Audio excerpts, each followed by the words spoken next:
On a souvent peur des infections. Mais les alliances spirituelles sont pires que les infections. Parce qu'avec les infections, on peut les soigner avec des antibiotiques. Mais là où une malédiction, une tare spirituelle est entrée au travers du sexe, ce ne sont pas les antibiotiques qui vont enlever cela.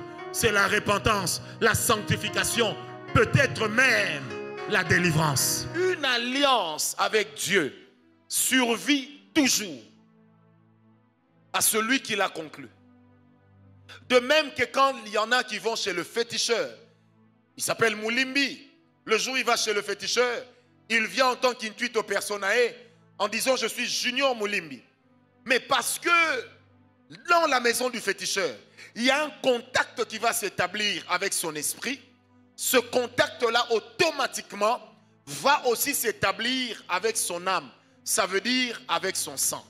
Amen. Ce qui veut dire les enfants nés de lui, qu'ils existent parce qu'ils sont déjà nés, ou qu'ils n'existent pas encore parce qu'ils ne sont pas encore nés, sont déjà compris dans l'alliance. Est-ce qu'on m'a compris? Tout contrat qui a la valeur d'une alliance devient générationnel. Quand tu y vas pour toi, sache que tu y vas aussi pour les autres. Quand tu y vas pour toi, sache que tu y vas toujours pour tes frères, tes sœurs et même pour les enfants de tes frères, de tes sœurs et ceux qui naîtront après toi.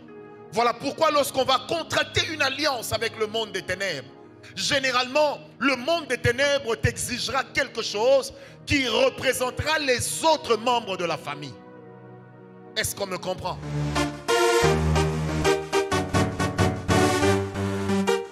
Shalom bien-aimé dans le Seigneur Jésus-Christ. Aujourd'hui, le prophète de Dieu, Dr Francis Ngawala, président de la fondation La Voix de la Puissance Divine Ngawala Ministry et responsable de l'église Parole de Foi à Kinshasa, parle de 5 choses qui détruisent l'alliance et maudissent la descendance. Pour bien marcher dans l'alliance, il est déjà important de comprendre ce qu'est une alliance. Une alliance est un accord et à la fois un lien que l'on établit entre deux ou plusieurs parties. Qui dit accord dit que l'on s'accorde sur quelque chose. Qui dit lien dit que l'on est lié par quelque chose. Dieu a fait une alliance avec nous, mais qui n'est souvent comprise que dans un sens. Celui où Jésus a donné sa vie en sacrifice pour nous. C'est le départ, le fondement et ce qui donne sa valeur à tout ce qui peut se faire ensuite. Beaucoup de chrétiens ne semblent pas trop savoir sur quoi ils se sont accordés avec Dieu et ont été liés à Christ, dans quelle mesure. Ils ont bien réalisé la part de Dieu dans l'alliance, mais pas très bien la leur, souvent. Une alliance comporte des clauses et accords. C'est-à-dire, les parties qui ont fait une alliance s'engagent, chacune, à respecter et mettre en pratique ces clauses. Une des alliances par excellence est le mariage. Les deux parties s'engagent à se respecter, s'entraider, s'être fidèles, etc. Le divorce, ce n'est pas le viol de l'alliance, il en est la conséquence. Abonnez-vous, aimez et partagez afin d'apporter l'évangile de Jésus-Christ aux nations car il y aura plus de joie dans le ciel pour un seul pécheur qui se repent. Que la bénédiction de Dieu soit votre partage dans le nom puissant de Jésus-Christ. Amen. Ce soir, nous allons parler sur les choses qui compromettent une alliance et qui maudissent une descendance. Cet enseignement, je vous répète, est d'une importance très capitale dans la vie des enfants de Dieu. Amen. Nous ne sommes pas tous responsables de ce qui nous arrive. Il est de ces choses pour lesquelles les autres ont été responsables avant nous. Et nous, nous ne sommes que tributaires des conséquences que eux ont laissé traîner derrière eux. Amen. Prenez avec moi rapidement Nombre 22. Nombre 22, on va prendre le verset 6 et le verset 11. Nombre 22, verset 6 et le verset 11. Vous savez, il y a vraiment des moments où je dis au Saint-Esprit, pourquoi tu as attendu le soir pour me dire dans quoi je devais être. Amen. Nombre 22, verset 6 et nous allons continuer. La Bible dit ceci. Ça, c'est lorsque Balaam a envoyé ses gens auprès, Balak a envoyé ses gens auprès de Balaam. Il dit, viens, je te prie, maudis-moi ce peuple, car il est plus puissant que moi. Peut-être ainsi pourrais-je le battre et le chasserai-je du pays? Car je sais que celui que tu bénis est béni, et celui que tu maudis est maudit. Les anciens de Moab et les anciens de Madian partirent, ayant avec eux des présents pour le devin. Soulignez bien, pour le devin. Ils arrivèrent auprès de Balaam et lui rapportèrent les paroles de Balak. Amen. Prenons rapidement le verset 11.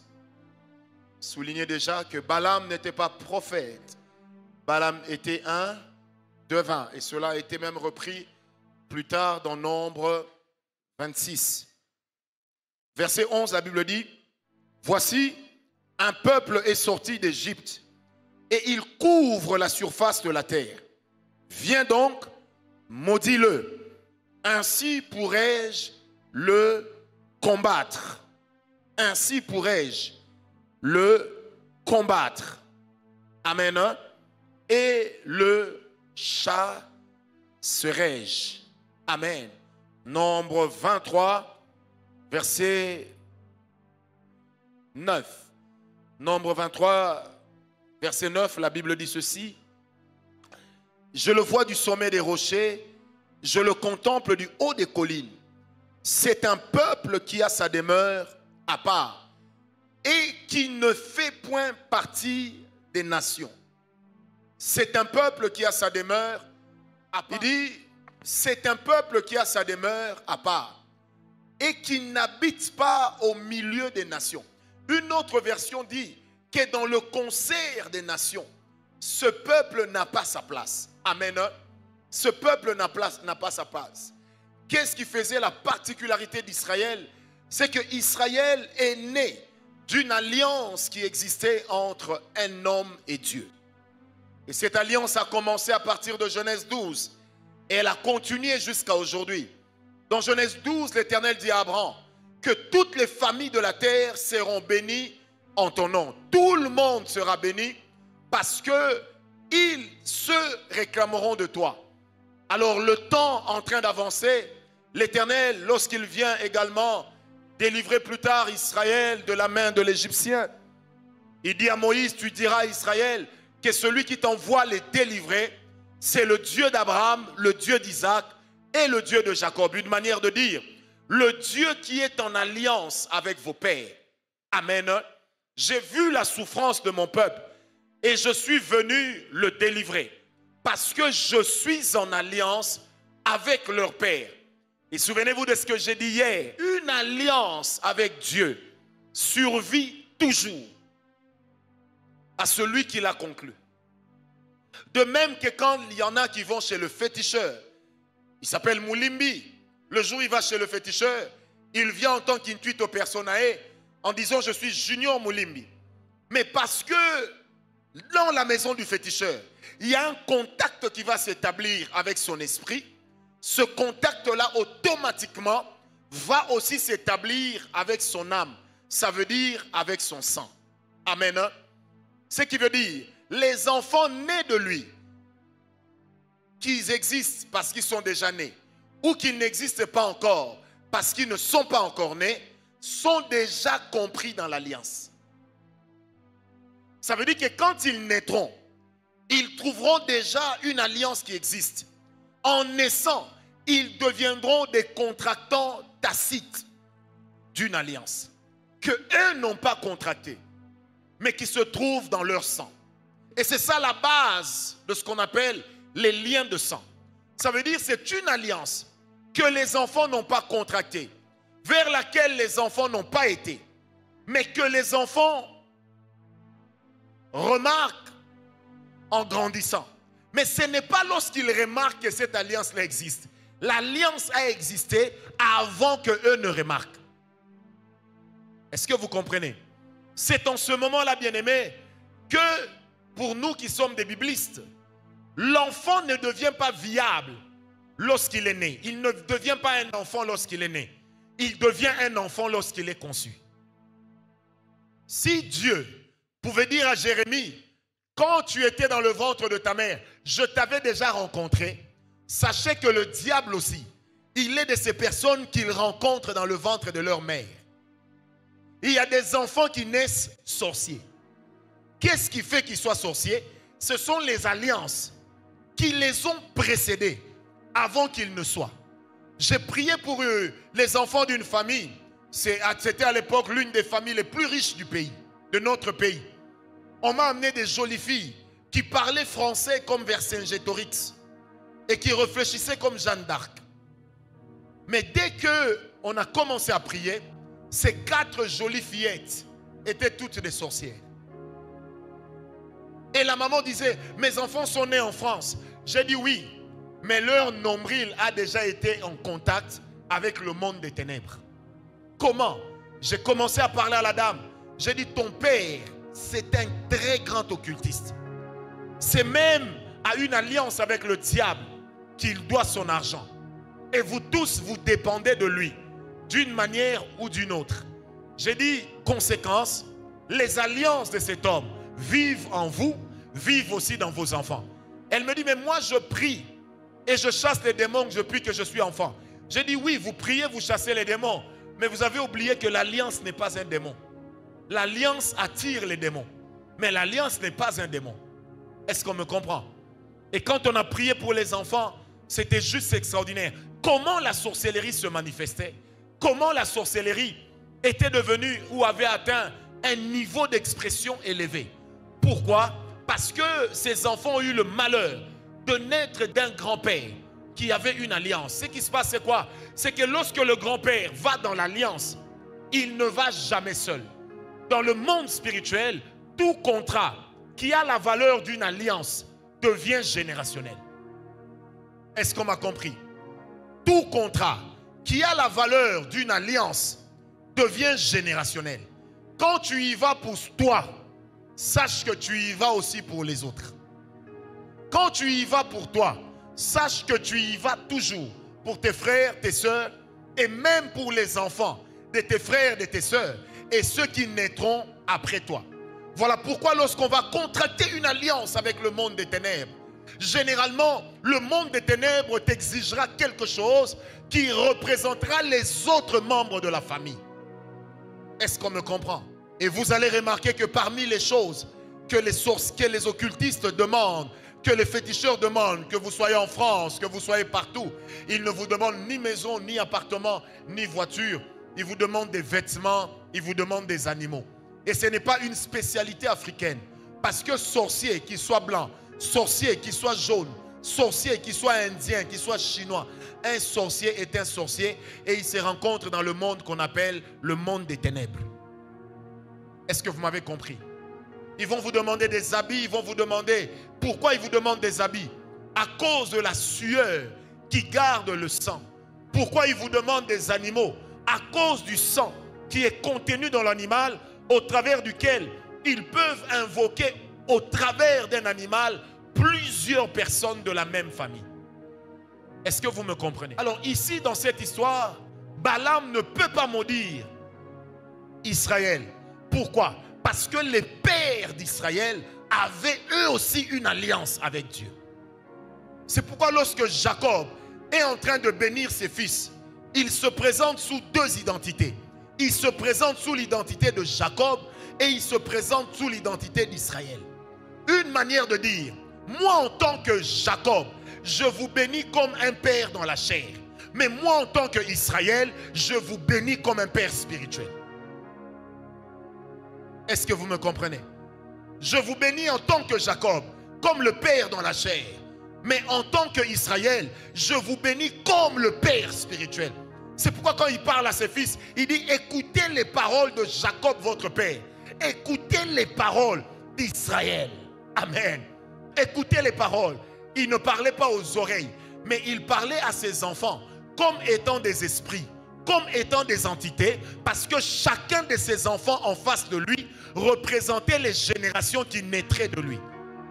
Et si vous voulez vous en rendre compte, il n'y a qu'à voir, lorsque Moïse est en train de bénir les enfants d'Israël, il répète en grande partie les paroles de Jacob.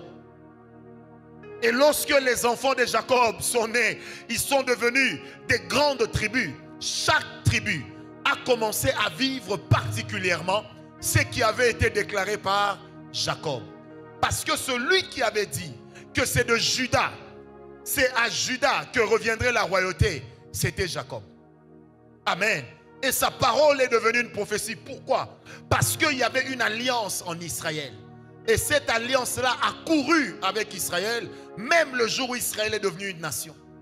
Et lorsque Balaam cherche à maudire Israël, dans Nombre 22, 41, la Bible dit Balaam cherchait à repérer Israël, mais il ne le voyait pas bien. C'est comme si l'angle de vision n'était pas bon. Il a changé.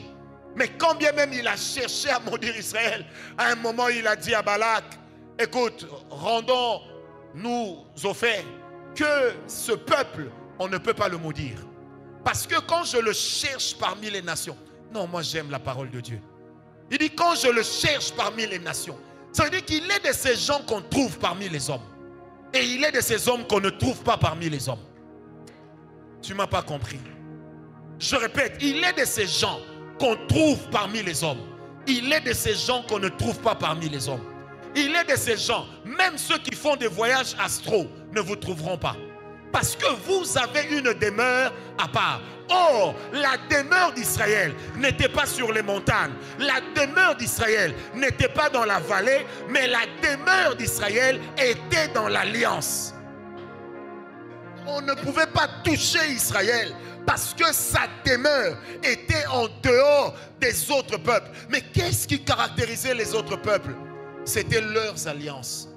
Parce qu'un peuple, ce n'est pas le gouvernant principal qu'il a, mais un peuple, ce sont les alliances sur lesquelles repose le trône de ses gouvernants.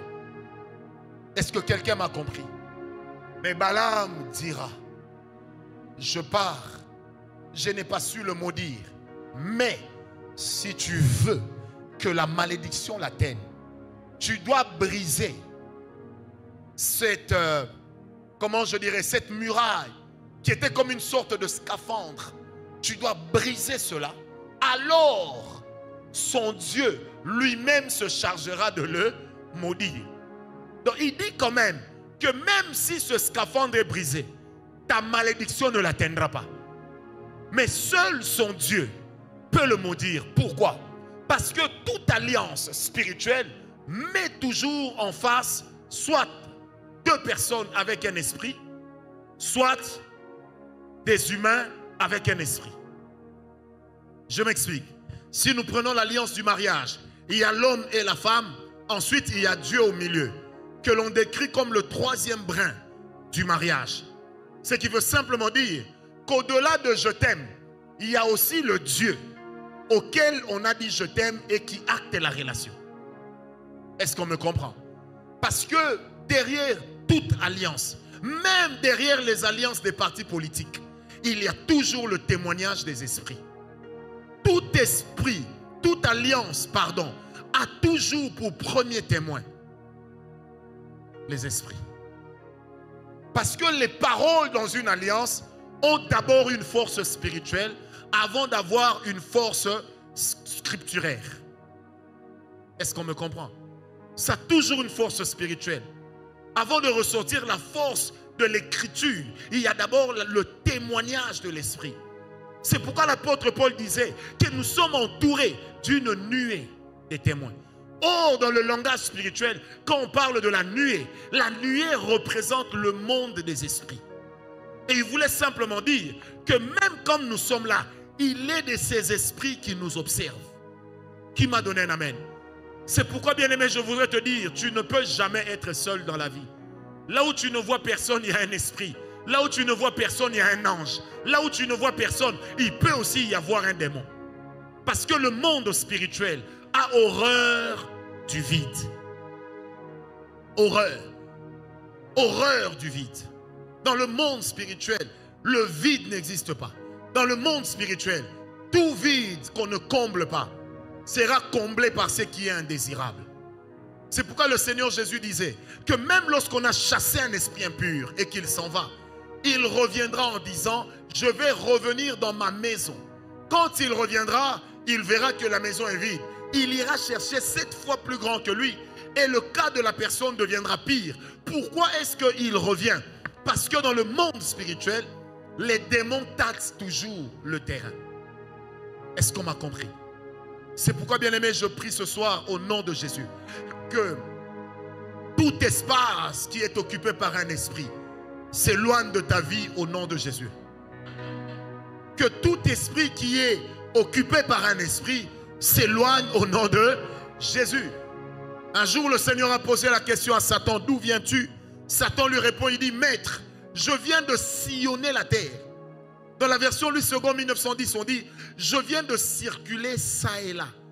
Comme quelqu'un qui ne sait pas où il va, mais il sait où il va. Ça veut dire, il cherche à repérer. Là où il y a une ouverture, il va s'installer. Est-ce qu'on me comprend? L'alliance a toujours des esprits derrière. L'alliance a toujours des esprits derrière. Et ce qui fait la force d'une alliance, c'est les sacrifices que l'on pose sur la table. Ce qui fait la force d'une alliance, c'est le sacrifice que l'on pose sur la table.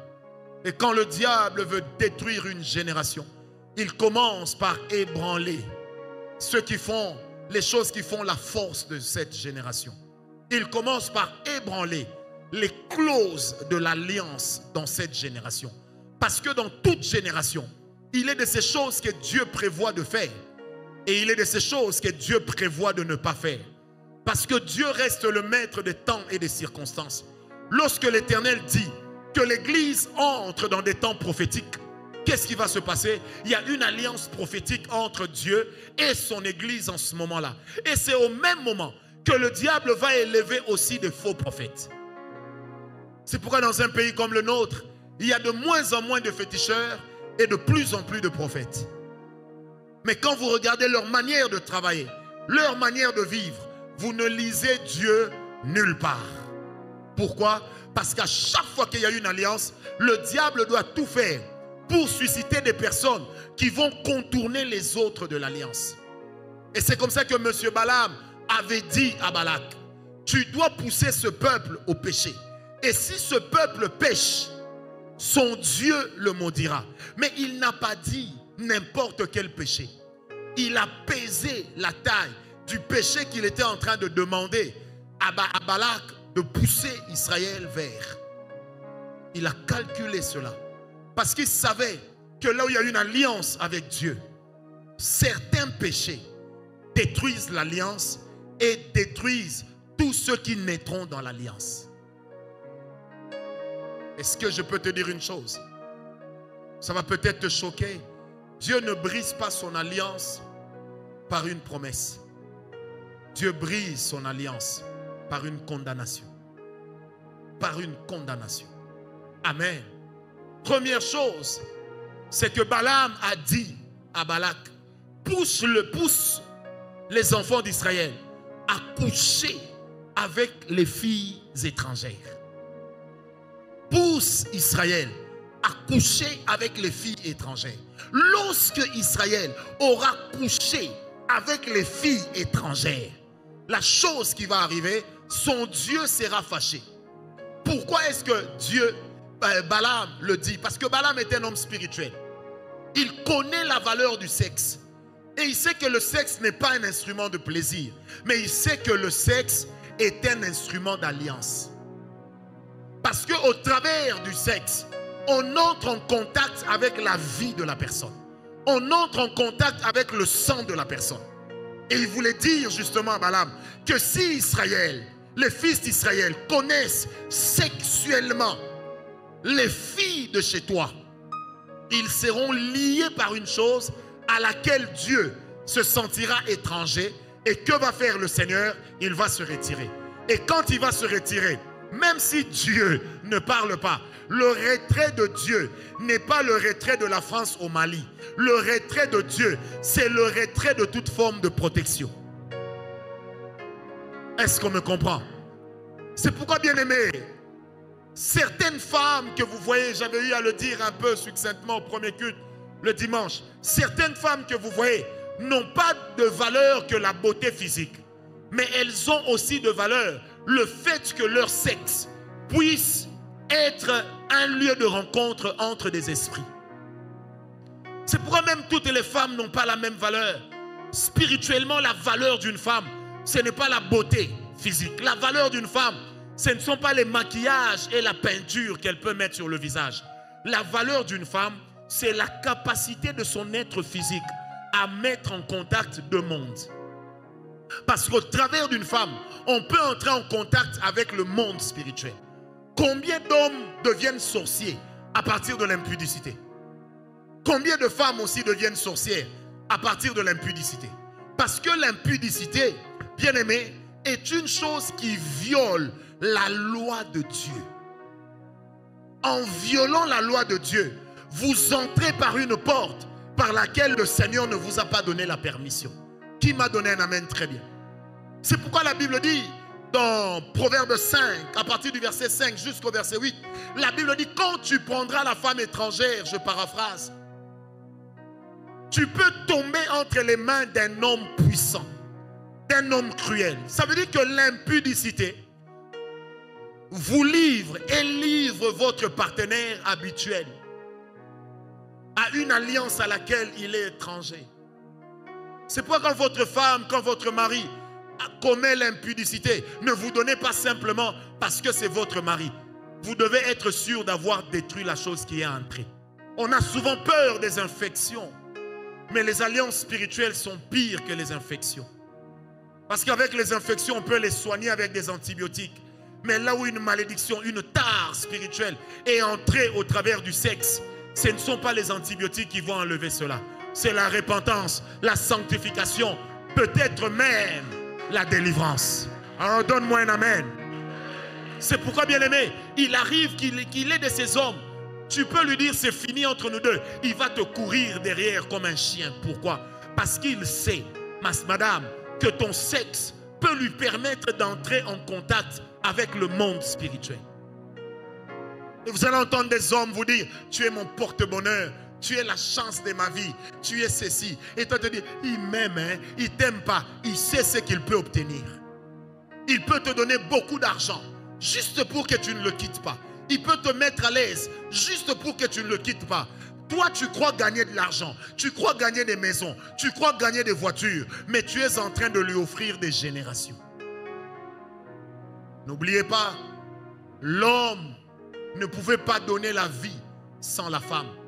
Et que lorsqu'Adam a vu Ève, il lui a donné le nom, a vu la femme, il lui a donné le nom de Ève, qui veut simplement signifier celle qui donne la vie. Une autre version dit celle qui porte la vie. Et quand un certain péché entre, là où il y a la vie, ce péché-là d'impudicité transforme le récipient de la vie en récipient de la mort. C'est pourquoi, mes amis, vous allez remarquer que la prostitution d'une femme est toujours beaucoup plus décriée que celle d'un homme. Parce que dans le mystère spirituel, la femme est une maman et c'est la femme qui porte une nation. Et Dieu va jusque dans Ésaïe à se présenter lui-même, non pas seulement comme un père, mais aussi comme une mère. Il dit: comme une mère couvre ses œufs, moi je te couvrirai, ô Israël, et je te garderai sous mes ailes. Est-ce que quelqu'un m'a compris? Parce que l'impudicité est une chose qui vous met en contact avec le monde spirituel. Quand vous lisez Lévitique 18, la Bible dit ceci: lorsque tu seras entré là-bas, ne donne pas à tes enfants les filles de là. Pourquoi? Parce que les filles de là sont porteuses des alliances de là.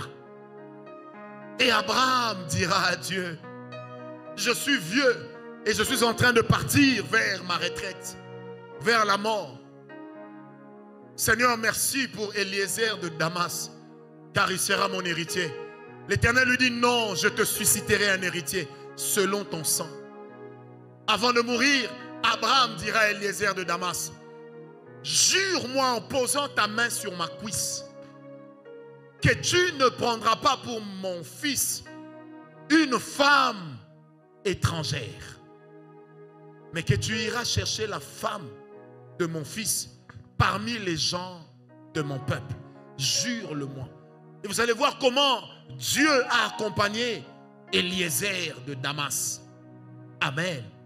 Parce que Eliezer de Damas, c'est également l'image du Saint-Esprit. Celle qui prépare, celle qui choisit, celle qui équipe celle qui arrange, celle qui améliore. Amen. Pourquoi Abraham insiste qu'on doit trouver pour sa femme, pour son fils, une femme de chez eux? Premièrement, parce que Abraham savait que si mon fils prend une femme d'ici, les autels que j'ai détruits vont vivre dans mon fils au travers du sang de cette femme. Et je ne peux pas accepter que dans mon sang entre une étrangère. Sinon l'alliance deviendra impure et les paroles de l'Éternel pourront tomber. C'est pourquoi quand le diable veut t'amener à perdre la force de ton alliance, il peut te laisser garder les effets de l'alliance, mais il te détruit. Il te donne du succès, il t'amène vers l'impudicité, parce qu'il sait que derrière, il est en train de t'appâter, il est en train de te tirer les choses que Dieu t'a données. Je prie ce soir, au nom de Jésus, que toute alliance entrée par le sexe libère ta vie. La deuxième chose qui est un péché et qui peut détruire une alliance, c'est l'adultère. Contrairement à l'impudicité, l'adultère est pratiqué par un ou deux partenaires dont chacun a une alliance pour laquelle Dieu est témoin. Quand vous jurez fidélité à votre femme ou à votre mari ici, sachez que Dieu aussi est témoin. Et lorsque vous trompez votre femme, vous trompez votre mari, Dieu est aussi témoin. Et qu'est-ce qui se passe? Généralement, quand nous concluons une alliance, nous aimons savoir quelles sont les choses que l'Éternel nous promet. Mais nous n'aimons pas savoir qu'est-ce qui nous arrivera en cas de violation. Or, la responsabilité du Saint-Esprit n'est pas de nous dire ce que nous allons perdre, parce qu'il sait que généralement nous ne cherchons pas à savoir. Et en latin on dit dura lex, sed lex. La loi est dure, mais c'est la loi. Ensuite on dit nul n'est censé ignorer la loi. Toute alliance établie dans la vie de son porteur, une alliance, une loi. Toute alliance établit une loi. Au point que même la grâce est une loi. Amen. Amen. Même la grâce est une loi. C'est pourquoi la Bible dit dans Romains 8, verset 2, la Bible parle de la loi de l'esprit. Et c'est quoi la loi de l'esprit de vie? C'est la grâce. Est-ce que quelqu'un m'a donné un amen bien? Attention, la troisième chose qui devient un péché d'alliance et qui peut détruire une génération, qui peut amener l'ignominie dans une génération, c'est l'idolâtrie. L'idolâtrie. L'idolâtrie est tellement subtile, tellement subtile, tellement subtile. Nous les pentecôtistes ou les évangéliques, nous avons l'habitude de dire, ah, nos frères de l'autre côté se prosternent devant les statues, ils sont idolâtres. Mais en nous, l'idolâtrie a revêtu plusieurs formes. Quand on sert Dieu, on attend toujours qu'est-ce que je vais gagner derrière. Quand on donne une prophétie, tout de suite on attend toujours qu'est-ce qu'il va me donner comme offrande. Quand il y a un problème, on vise toujours son intérêt. Parce que la première idolâtrie vers laquelle nous nous tournons s'appelle l'égoïsme. L'égocentrisme. C'est ça la première idolâtrie. Je veux que tout retourne vers moi, que tout retourne vers moi, que tout retourne vers moi, que tout retourne vers moi. Ce qui ne peut pas me servir, je n'en veux pas. Mais ce qui peut me servir à être vu, à asseoir mon orgueil, à asseoir ma dignité ou du moins ce qu'il en reste, c'est ça derrière quoi je vais courir. Attention à l'idolâtrie. Et je prie ce soir que le Seigneur détruise l'idolâtrie dans nos cœurs au nom de Jésus. Quatrième chose qui peut détruire une alliance et des descendants, ce sont les pactes spirituels. Les pactes spirituels. Dans les pactes spirituels, vous avez le sang. Les pactes spirituels. Tu peux ancrer dans ta lignée spirituelle une information qui n'existait pas. Seulement à cause des pactes spirituels. Et aujourd'hui, le monde tente à banaliser certaines choses. Je t'aime, tu m'aimes. Bois de mon sang, dis-moi que tu m'aimes. Et puis on est là. J'avais suivi ça dans un flic à Miami. Ça ne fait rien. Si, ça fait beaucoup. Ça fait même trop. Parce qu'une fois que tu introduis dans ton sang l'information qui ne s'y trouvait pas, tu es en train de dérouter, pas seulement ta destinée, mais de dérouter aussi la destinée de plusieurs personnes à part toi. Tu es en train de livrer des enfants qui n'ont rien à voir. Est-ce que quelqu'un m'a donné un amen? Dis avec moi, on ne touchera pas à mon sang. Non, dis-le bien avec moi, on ne touchera pas à mon sang. Bien aimé, vous savez, pour que certains peuples attirent la grâce de leur Dieu ou des dieux, qu'est-ce qu'ils font? Ils procèdent à des sacrifices d'enfants. Ils font des choses. Et c'est pourquoi vous allez comprendre, là Dieu a dit, même dans le cadre d'un mariage, il n'y aura pas de relations sexuelles pendant la période d'écoulement de sang. Il n'y en aura pas. Parce que Dieu protège une chose qu'il a lui-même rendue légale et il désapprouve une chose qu'il a rendue illégale. Qu'on ne vous trompe pas, la loi de Dieu n'a pas évolué avec le Nouveau Testament. La loi de Dieu s'est confirmée et c'est pour ça que Jésus est mort à la croix. Oh, donne-moi un amen. Et ces choses dérangent plusieurs personnes. Des pactes, même dans la sexualité, il existe des actes sexuels. Il existe des temps sexuels. Il existe, permettez-moi de le dire sans me gêner, il existe également des entrées sexuelles qui sont en réalité un pacte, mais on ne vous le dit pas. Il va te dire, oh j'aime comment tu as des formes, j'aimerais faire ça par derrière. Et puis un autre pasteur va te dire, c'est quand même ton mari, accepte. Il est ton mari, mais il n'est pas ton Dieu. Ah, donne-moi un amen. Et je vais te dire, et je pèse ce que je vais dire, je préfère quelqu'un qu'on répudie pour avoir obéi à Dieu qu'une femme qui garde son mariage pour avoir désobéi à Dieu.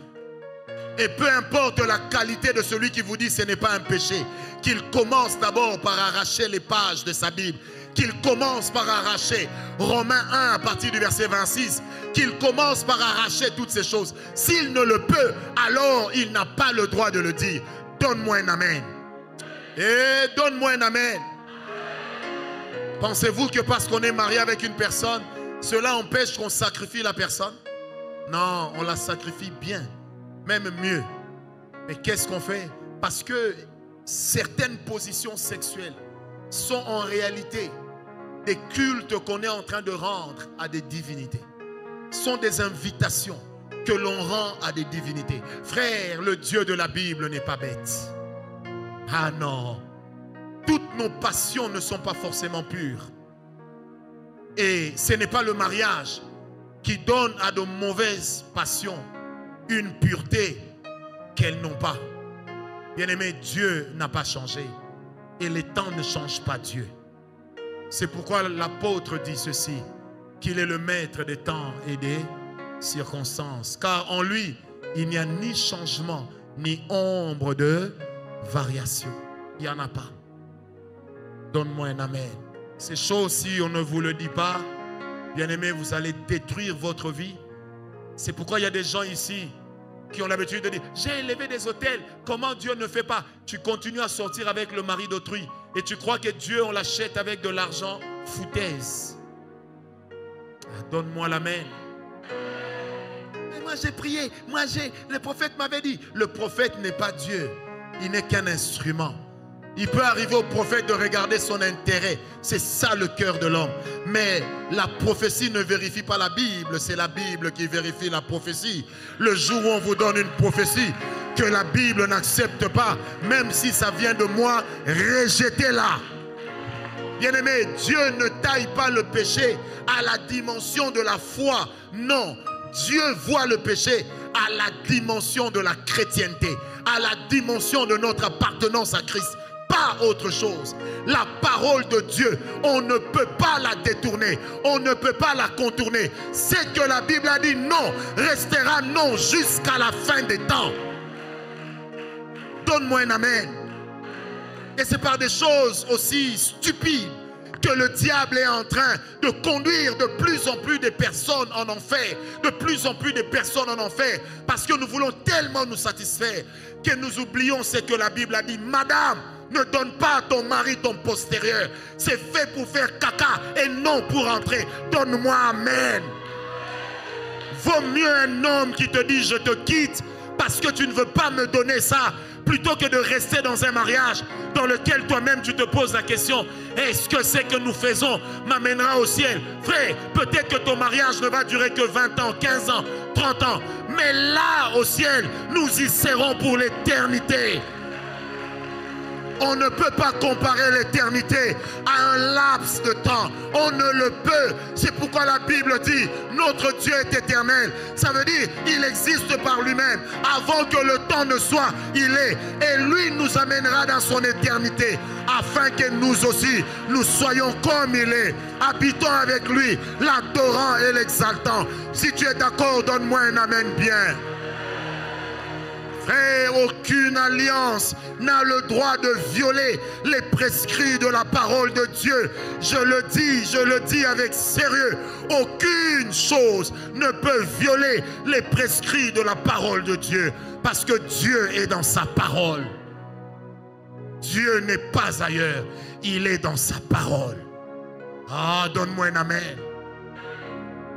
Et la Bible dit dans le psaume 147, verset 5, l'Éternel dit une parole, il court derrière sa parole pour l'accomplir. Il ne court pas que pour accomplir des paroles de bénédiction, mais il court aussi pour accomplir des paroles de malédiction. Nous ne prions pas un Dieu bête. Nous ne prions pas un Dieu qui a une longue barbe et qui nous regarde comme s'il n'avait rien à faire. Oui, mon fils, fais ce que tu veux. Non, il n'y a que Dieu qui ait le droit de faire ce qu'il veut. Toi et moi, nous n'avons pas le droit. L'alliance est sacrée. L'alliance est sacrée. L'alliance est sacrée. Blaguer avec tout. Mais il y a de ces choses, tu blagues avec aujourd'hui. Tu peux rire aux éclats. Mais n'oublie pas, tu paieras. Tes enfants aussi paieront. Donne-moi un amen. Tes enfants aussi paieront. Messieurs qui aimaient bien jouer au Don Juan, est-ce que tu sais là où tu vas? Est-ce que tu connais les alliances qu'il y a derrière cette beauté? Mesdames qui aimaient jouer au Donabeja, aux femmes les plus belles et les plus remarquables de la contrée, n'oubliez jamais que ce n'est qu'un détail. La chose qui compte, c'est l'éternité. Qui m'a donné un amen? Amen. Oh, je sens la présence de Dieu. Quand on veut te voler ta destinée, on te conduira à faire des choses qui amèneront Dieu à se détourner de toi. Et lorsque Dieu se sera détourné de toi, le diable se chargera lui-même de te mettre à mal. L'alliance qui n'a pas d'exigence n'est pas de Dieu. Je répète, l'alliance qui n'a pas d'exigence n'est pas de Dieu. Ce n'est pas de Dieu. Les péchés qui amènent l'alliance à être détruite. Quantième péché? Cinquième péché. Bafouer tout ce qui est saint ou qui porte le caractère de la sainteté. Bafouer tout ce qui est saint et qui porte le caractère de la sainteté. Bafouer tout ce qui est saint. Vous savez, il y a des gens qui seront maudits avec leurs descendants à cause des chaises de l'église. Vous savez, on a un frère dans cette église qui s'est permis un jour de voler l'argent de l'église. Je suis calme parce que c'est saint. On ne vole pas les sacrifices des saints. Quand tu voles les sacrifices des saints, sache que tu as volé leur mort.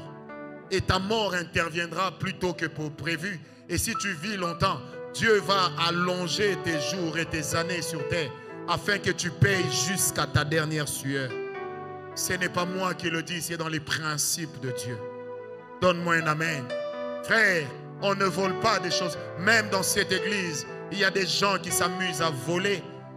Il y a des gens qui ont volé même les recouvrements des chaises. Un jour, j'ai prié pour une femme. Où est la sœur Où est la sœur Yasmine? Elle est où, Yasmine? Ouyenga?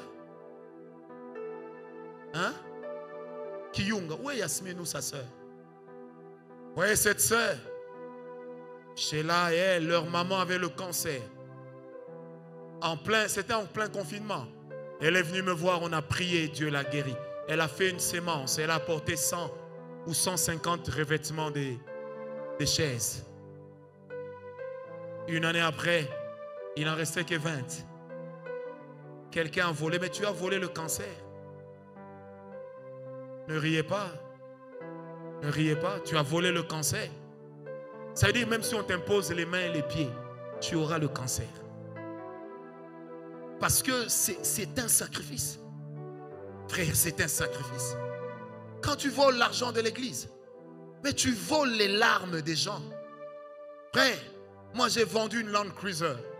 J'ai vendu une Mercedes. J'ai vendu, donné à l'église et on a vendu une Mercedes classe S pour l'église. J'ai même pas pris 1 franc de cet argent. Même pas. Mais le jour où je faisais ce sacrifice, je tremblais de maladie parce que je faisais une forte fièvre. Et ma langue avait noirci. Et Dieu m'a dit, fais ce sacrifice. Je fais ce sacrifice. On sort l'argent. L'argent entre, toi tu voles. Mais tu as volé ma maladie. Parce que quand je donne à Dieu, je ne le donne pas parce que je l'aime. Sinon je lui donnerai l'offrande. Quand je fais le sacrifice, je le fais parce que je veux me débarrasser d'un poids. Frère, considérez les ustensiles du temple comme des choses saintes. Lisez Exode 29, lisez Exode 30. On ne touche pas à ce qui est sacré. Dans le temple, tout est sacré.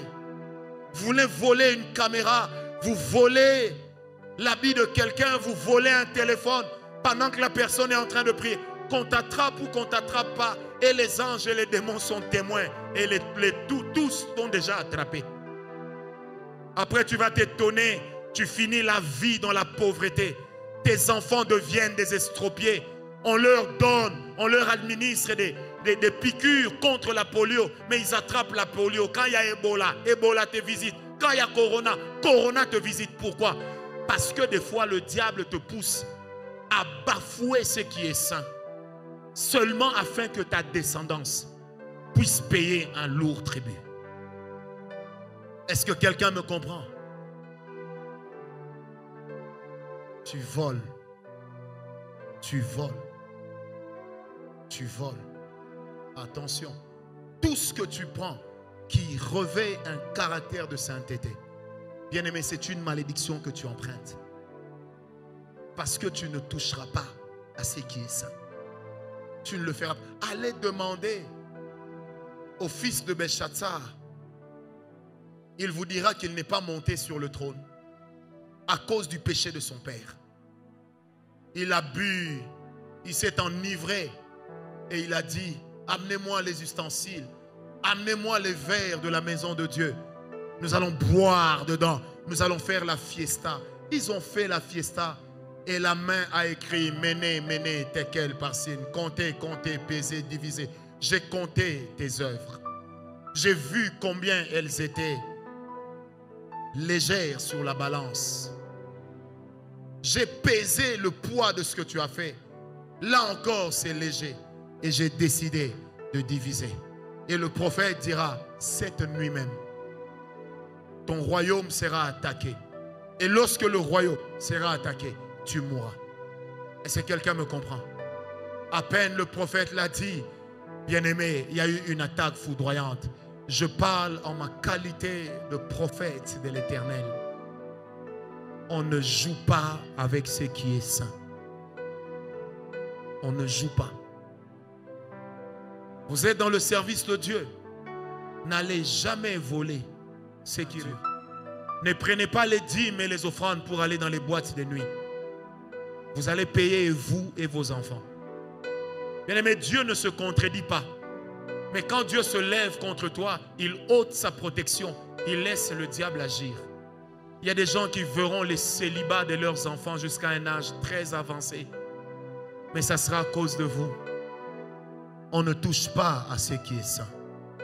Je dis bien, on ne touche pas à ce qui est saint. Et Dieu a horreur de ceux qui blaguent avec la sainteté. Demandez à Satan, il vous dira comment il a été précipité pour avoir envié le trône de Dieu. Et de plus en plus, les gens commencent à prendre les choses saintes pour légères. Un jour, je disais à quelqu'un, toi tu m'escroques. Sache que jusqu'à mon $1, je le gagne que par le service de Dieu. Même quand je fais une affaire, l'argent de mes affaires, je le tire que de la reconnaissance des gens qui m'ont béni. Ça veut dire que tout argent entre mes mains, je le considère d'abord comme saint. C'est pourquoi quand il faut le donner pour l'œuvre, ça ne pèse pas. Parce que je retourne à celui qui m'a donné. J'ai dit, tu m'escroques, c'est très bien. Mais on se verra à l'avenir. Est-ce que quelqu'un me comprend? On dira, le prophète a maudit. Non, j'ai seulement rappelé que l'acte vaut une malédiction. Il est de ces choses avec lesquelles on ne blague pas. Donne-moi un amen. Et ces choses deviennent de plus en plus courantes, dans l'église, par des gens qui prient en langue. Ils vont dans les toilettes, ils volent même les papiers de toilette. Sache que tout ce qui entre dans l'église est saint. Même les papiers WC, c'est saint. C'est saint. C'est saint. Dieu a dit à Moïse, va consacrer tout ce qui va entrer dans le temple. Ce sera saint. Saint. Ça veut dire que même un mouchoir dans la présence de Dieu porte la nature de Dieu. Ça porte la nature de Dieu. Arrêtons de blaguer. Dieu n'est pas un grand-père, ni un oncle. Il est Dieu. Amen. Frère, vous savez, si la Bible dit que si l'Éternel est pour nous, qui sera contre nous? Tournez ça aussi. Si l'Éternel est contre nous, vous voyez même Satan, il n'a jamais été pour quelqu'un. D'abord, il est menteur. L'un des caractères clés de Satan, c'est l'infidélité. Satan n'est pas un homme de parole. Il a trahi son créateur. Il est le père du mal et du mensonge. Qui lui a appris le mensonge? Lui-même a fabriqué ça. Maintenant, s'il a trahi son créateur, c'est toi qui ne vas pas trahir. Il te ment. Regarde, malgré ce que tu fais, on veut quand même t'épouser. Regarde comment les hommes te cherchent. Tu vas tomber sur un homme. 3 ans de mariage, tu es bien. 4e année. Donc tu deviens moche. Ton corps devient moche. Maintenant, il commence à prendre les copines à gauche, à droite. Quand toi-même tu dis, mais mon mari, maintenant, il me trompe. Oui. Les maris d'autrui aussi trompaient elle. Avec toi, non? Ça fait rien, c'est entre vous. Quelqu'un m'a compris. Regarde ton voisin, dis-lui, on ne blague pas avec Dieu.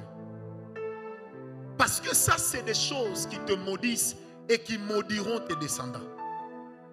On ne blague pas avec Dieu. Dieu n'est pas notre ami. Personne ici n'a joué au jeu de dames avec Dieu. Personne. Personne. S'il a pu punir un homme comme Abraham, l'impudicité d'Abraham après la mort de Sarah, il a eu des enfants qu'il a écartés, dont celui qui est né de Ketura. Bien aimé, plus tard, quand Israël est revenu pour entrer en possession de sa terre, ce sont les mêmes enfants nés dehors qui sont devenus les ennemis d'Israël. Ça veut dire qu'ils ont commencé à déranger Israël jusqu'à ce jour. Alors, si Dieu peut punir Abraham, qu'il appelle son ami, derrière toi. Des fois même dans la prière, Dieu lui-même cherche ton nom.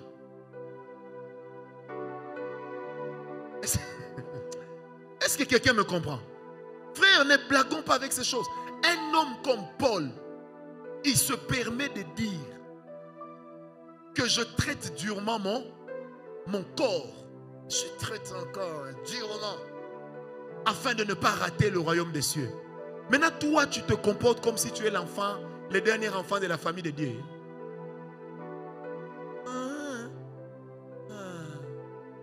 Il faut continuer. Comme disait un ancien voisin, il faut que tu continues. Il faut que tu continues. Est-ce que quelqu'un me comprend? Dieu n'a pas d'enfant chéri. Dieu n'a pas. Quand Jésus lui a dit, est-ce que la mort ne peut pas attendre? Il n'a pas voulu.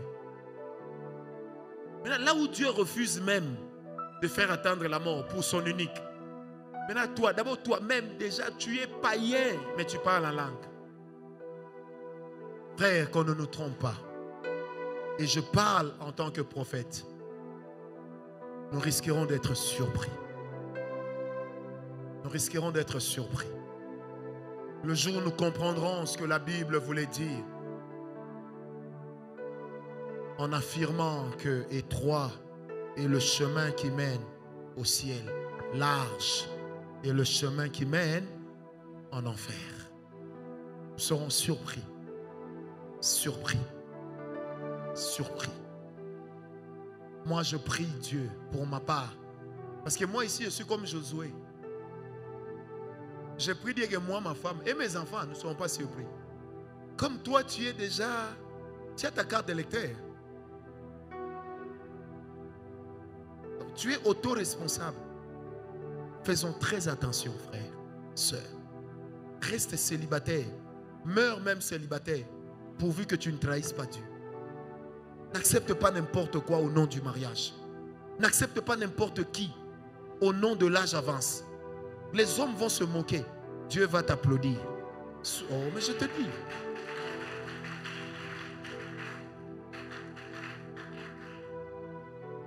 Est-ce que je parle à quelqu'un?